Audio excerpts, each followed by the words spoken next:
Alrighty, the more I think about this Jack Teixeira, or Teixeira, I've heard it pronounced different ways, this whole situation with the Pentagon leaker, that's what we'll call him, or the Pentagon whistleblower, who told us who confirmed, I should say, that there are U.S. troops, boots on the ground in Ukraine, waging war against Russia. I feel, as is often the case, that we don't have the full story here. I don't know if I buy into this idea that he's simply a patsy, which some people are arguing, saying, this guy probably had nothing to do with it, and they just wanted to, pin it on somebody. I mean, that's possible, but if that were the case, why would they do it so quickly? I mean, they did it overnight. They just swooped in and renditioned this guy, and the CNN helicopter, was flying above his house, before they even arrested him. I mean, the media supposedly knew who this guy was before the FBI did, before the CIA did. I find that hard to believe. Now, considering that the original story in which the New York Times, exposed this whistleblower was co-authored, with Bellingcat, which is a CIA front group based out of London, I think. That, to me, would seem to signal that it's not really the case that the media knew who this guy was before the FBI, because a lot of people looking at this and going, this is ridiculous. The journalists are helping track down whistleblowers and rat on them to the feds. I don't know if that's the case. It seems more to me that the feds knew who they wanted to pin this on, and they told that to their front group, Bellingcat, and then Bellingcat disseminated that through the New York Times, and then it got picked up by the rest of the media, and then overnight, we have this narrative, Jack Teixeira, or whoever it is our leaker, and he should go away for life in prison, and nobody should ever hear from him again, because, he's a bad guy. And so this, I think, actually adds credibility to the patsy theory, that they just plucked some random name out of a hat and said, okay, we're going to pin it on this guy, and let's issue the talking points and send it out. But to me, I find it hard to believe that they wouldn't at least try and find, like a real, the real leaker, so to speak, before they just went and pinned it on some random guy. I would feel more confident in the patsy thing if they tried to find someone and they weren't finding anyone, and then all of a sudden there's this guy, kind of like how the January 6th pipe bomber was supposed. We don't know who that is. The FBI has no leads, but the guy who discovered the pipe bomb, the one who alerted authorities and said, "Hey, there's this pipe bomb in front of the DNC. You guys should bring in the bomb squad." And take this out because it could hurt people. That guy, I believe, is now in jail and is going to be locked away in prison for probably the rest of his life. Who knows? And it's not like they're charging him with being the bomber, but he's kind of associated with the attempted bombing, and so let's just get rid of him. But that's what is it now? 2 years later. This is pretty much a week after these leaks started coming out. They just swooped in and grabbed somebody. But nevertheless, I still feel that the documents that were supposedly leaked were genuine, or else why would they put up this kind of a charade?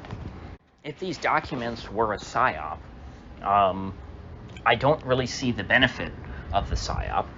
There's just as much stuff that looks bad for the regime as, there is that looks good for the regime. It's why I don't think that these leaks are from some Russian spy who infiltrated the U.S. military, because they would have leaked a bunch of stuff that would have made the U.S. look as bad as possible and make Russia look as good as possible. It really didn't happen. So I still am leaning towards these being genuine U.S. documents, which is different than saying everything in them is accurate. And it does kind of make sense that this was some, scatterbrained young kid who just threw out a bunch of classified documents on the internet, because the leaks are not very focused.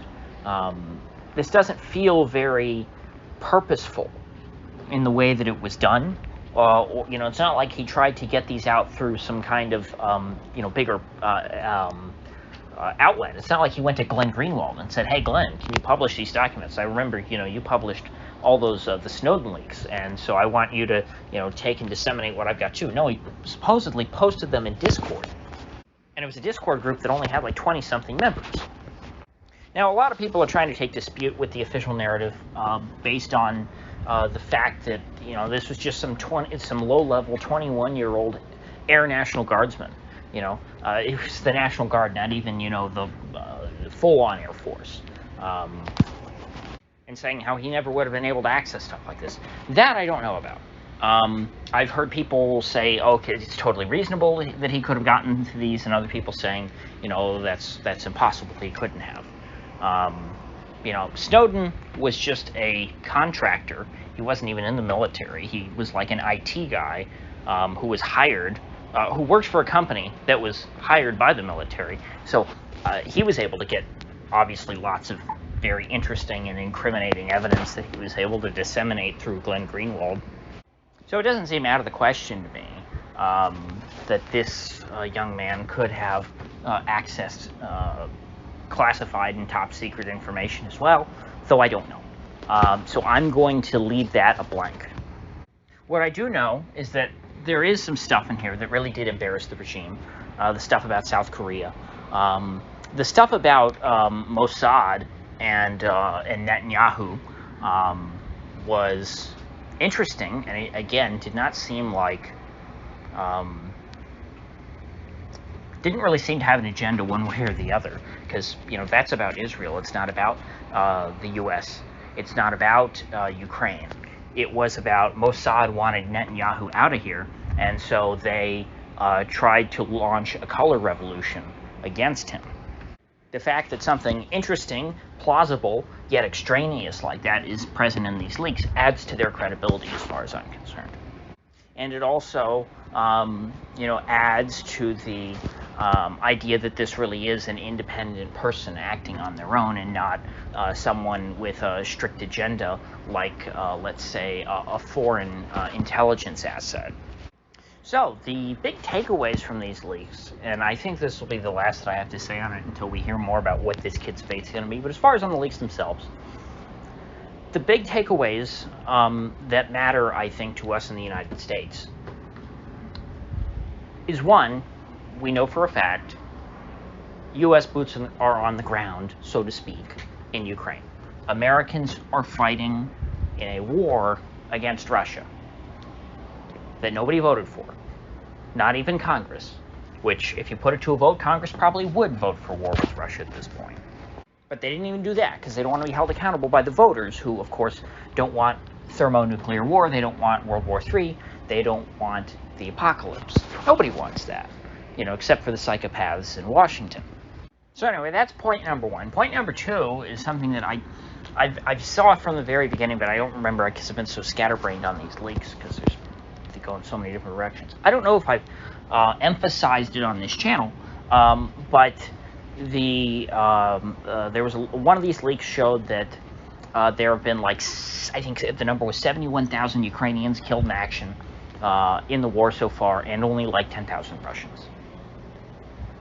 Which would seem to line up more with my expectations of reality. We've been told from the beginning that the Russians are just getting absolutely obliterated, and the Ukrainians are very efficient in taking them out, and the Russians are they're just tanking so many losses, and they just keep throwing new conscripts into this meat grinder.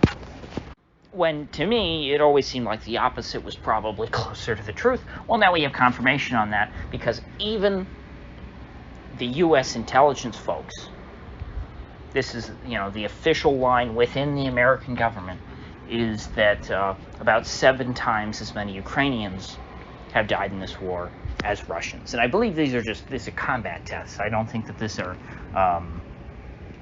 what was it our government called them? Collateral damage. I think these are just fighters. So the Ruskies appear to be killing the Ukrainians faster than the Ukrainians can kill the Ruskies. That's not really like a war of attrition in a traditional sense. Usually the side that's killing the other faster is who we would consider to be the one that is winning. And this is even with all of the unlimited arms shipments coming from the West that have been received by Ukraine. They may have been able to hold the line territorially, but they are not holding the line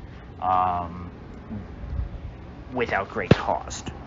Great human cost as well as financial cost. And so Ukraine is doomed. This is a losing war, and there is absolutely zero excuse for continuing to support it. If the Ukrainians have not been able to stand toe-to-toe with the Ruskies, even with all this support, there is no way that they survive in the long term. They will lose. And that's reason enough for Congress to block all further Ukraine spending. Of course, they won't do that, but even if you support this cause, there is no justification. You will only prolong the death and suffering. More Ukrainians will continue to die at a rate higher than the Russians, and so therefore the Russians will have no reason to give up. And so the sooner that the Ukrainians give up, the better. They're not making background, they've not turned the tide of the war, and you're not going to turn the tide of the war when you're losing more and more people. So with that said, I might see you folks back here tomorrow. I don't know, this weekend's going to be a little busy, but either way, we'll see you.